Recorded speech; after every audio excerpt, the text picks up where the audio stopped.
inyong mga kalaman. Ito po ang Malayang Isipan. Ako si Katunying. At ako naman si Kamarihi at dito sa ating show, binibigyan natin ng pagkakataon ang mga guests natin para malayang ipahayag ang kanilang kaisipan dahil ito ang Malayang Isipan. Ang special guest natin ngayon ay isang kilalang pulis sa Antipolo. Palakpakan po natin si Senior Superintendent Joe Llamas. Sir. Thank you.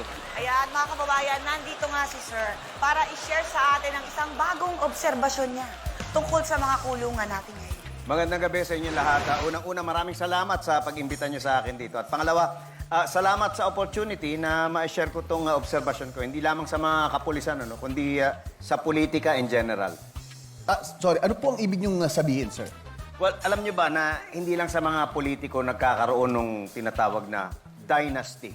Well, okay. Para sa mga nanonood, ang dynasty, ang meaning po niyan ay yung mga pamilya na lang ang nagpapasapasahan ng pwesto sa politika. Tama po ba, sir? Tama. Marami ang hindi nakakaalam na kahit sa mga kulungan, ganyan na rin ang mga nangyayari. Alam nyo ba na yung mga preso ngayon, mga anak na at mga apo na rin ng mga dati pang nakakulong.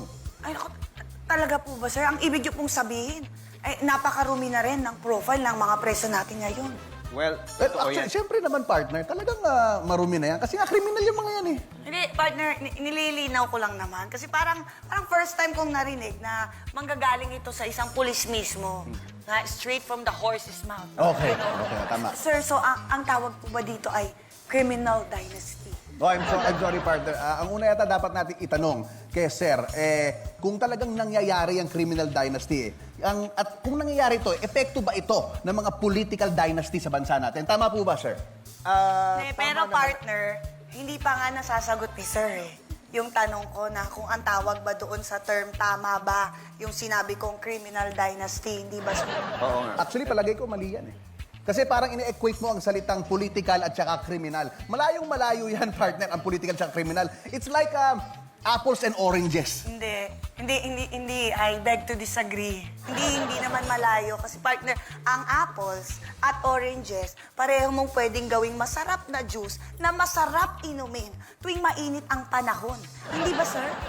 Ay, excuse me, partner. Medyo old school na masyado yung approach mo pagdating sa mainit na panahon. Nowadays, prefer na ng mga tao ang iced coffee pag naiinitan. Di ba po ba, sir? Or milk tea. With pearls. At saka boba. Di ba? Naku, parang ang sarap pag-milk tea ngayon, partner. Hindi ba, sir? Teka. Speaking of boba, medyo nabobobahan ako sa'yo. Alam mo kasi, during the holiday season, masarap ang milk tea kasabay ng bibingka. Di ba? Oo nga. Or puto bongbong. Ay, Kayo, oo. sir, ano bang mas type nyo? Puto bongbong ba kayo? Are you puto bongbong person or bibingka person? Or, ako mas ko pag nagpuputubong, alam mo yung simbang gabi. Ay, ang sarap nito. Ang dami. Oo, ay! Gusto ko yung madaming margarine. Oo, di ba? Tapos magkatapos ng simbang gabi, mag-aalmusal kayo. Yan! Dire-diretso, rekta-rekta na, Ay, di ba? no! Ang galing. Ang sarap mag-trade talaga ako, partner. Speaking of simbang gabi, natatapos mo na ba ang simbang? Sir, nakakatapos ka ba ng simbang gabi? Ano nga title nitong show niyo? Malayang isipan po. Ba't di nyo lang gawing malayong usapan? Ang layo na inabot ng kwentuhan nyo eh. Ang gusto kong pag-usapan, dynasty. Dinala nyo ako sa puto bumbong. Hindi lang, bahala na nga kayo.